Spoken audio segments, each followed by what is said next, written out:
কি ব্যাপার, আপনি আপনার বাচ্চাকে না ডেলিভারি করছেন, বাচ্চাকে বাসায় রেখে আসতে পারেন না? আসলে ও যখন জন্ম নেয়নি তখন ওর মা আমাকে বলেছিল। আমি তাহলে বেরোচ্ছি। হ্যাঁ, আচ্ছা শোনো না, আহ, আমি ভাবছি একটা নার্সিং ট্রেনিং কোর্স করব। আর তুমি তো একা কাজ করো, সঙ্গে আমিও যদি একটা কাজ করতাম তাহলে তোমার হেল্প হতো। আর জানোই তো কিছুদিন পর আমাদের বেবি হবে, আর তখন আমাদের খরচটা আরো বেড়ে যাবে। হ্যাঁ, ভালো তো, ভালো সিদ্ধান্ত নিয়েছো, করো তাহলে। কিন্তু একটা সমস্যা আছে। কি? এই নার্সিং ট্রেনিংটা করার জন্য না 1 লক্ষ টাকা লাগবে। হো, 1 লক্ষ টাকা? আচ্ছা সমস্যা নেই, আমি ম্যানেজ করবো না। তুমি ফর্মটা ফিল আপ করে ফেলো, তুমি এটা নিয়ে চিন্তা করো না। হ্যাঁ হ্যাঁ, আসি। হ্যাঁ,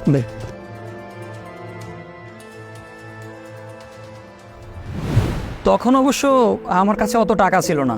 মানুষের ঘরে ঘরে ডেলিভারি দিয়ে তো আর এত টাকা একসাথে অ্যারেঞ্জ করা সম্ভব না। তাই আমি প্ল্যান করলাম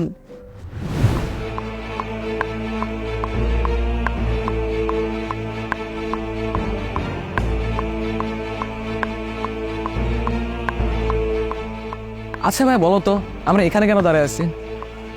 আরে একটা কাজে আসছি, 5টা মিনিট দাঁড়া, একটু পর সব বুঝে যাবি। এই তো উনি। ভাইয়া আপনি? আমার আসলে 1 লাখ টাকা ধার দরকার ছিল। আসলে ভাই, টাকা ধার দেওয়াটা সমস্যা না, সমস্যা হইলো ধার দেওয়া টাকা ফেরত পাওয়াটা। বহুত লোকের বহুত উপকার করছি, মাগার ধরা খেয়ে গেছি গা।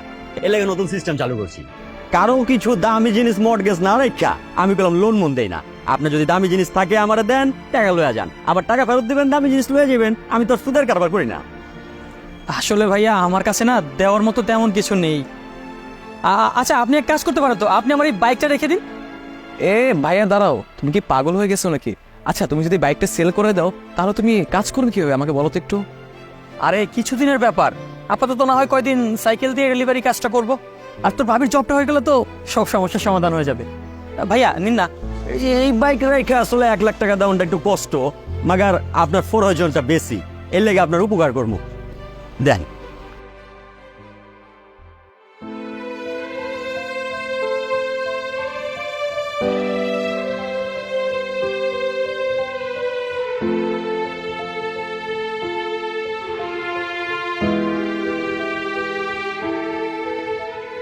আচ্ছা আমি আসি, সময় মতো আপনার টাকা ফিরিয়ে দিব। দিয়া দিয়েন। চল।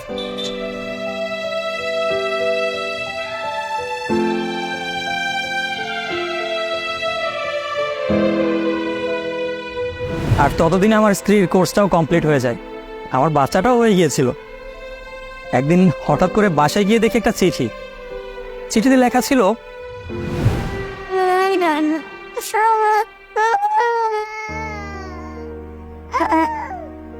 সেই ব্যাপার মৌ, দরজা খোলা কেন? বাবা বাবা বাবা, এই যে এই নে বাবা চলে আসছে, বাবা চলে আসছে, বাবা চলে আসছে। কি হয়েছে, কি হয়েছে বাবা, কি হয়েছে? তোমার হাতে কি এটা? তুই এটা কে নিয়ে খেলতেছো বাবা? আসো, এই যে বাবা চলে আসছে, বাবা চলে আসছে, বাবা চলে আসছে। আম্মু কোথায় গেছে? মৌ কোথায়? বিয়ের আগে আমার একটা ছেলের সাথে সম্পর্ক ছিল, কিন্তু ওর পরিবার এমন একটা মেয়ে চেয়েছি যে তাকে চাকরি দেবে। আর তুমি তো জানো আমি বেশি আইকে বেরোতে না, এর জন্য ওর বাবা মা আমার সাথে ওর বিয়ে দেয়নি। আর এর জন্যই আমি নার্সিংয়ের ট্রেনিংটা নিই, আর আমি চাকরিও পেয়ে যাই। এখন আমি আমার ভালোবাসার মানুষের কাছে চলে যাচ্ছি, তুমি বাচ্চার খেয়াল রেখো।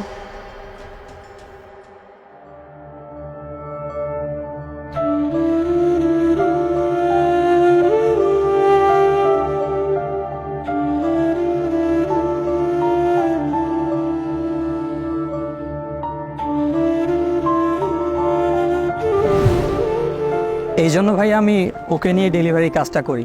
আমার ঘরে তোকে দেখার মতো কেউ নেই, তাই ও আমার সাথেই থাকে।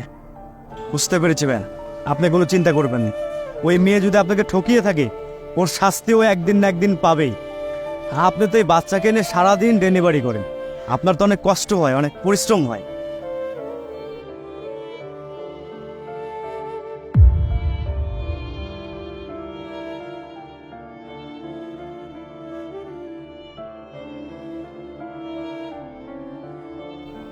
কি হলো এতক্ষণ লাগে তোমার পার্সেল রিসিভ করতে? আরে ভাইয়ার সঙ্গে কথা বলতেছিলাম ডেলিভারি বিষয় নিয়ে, আর ওর জীবন কাহিনী শুনতেছিলাম। আচ্ছা চলো। হ্যাঁ তুমি যাও।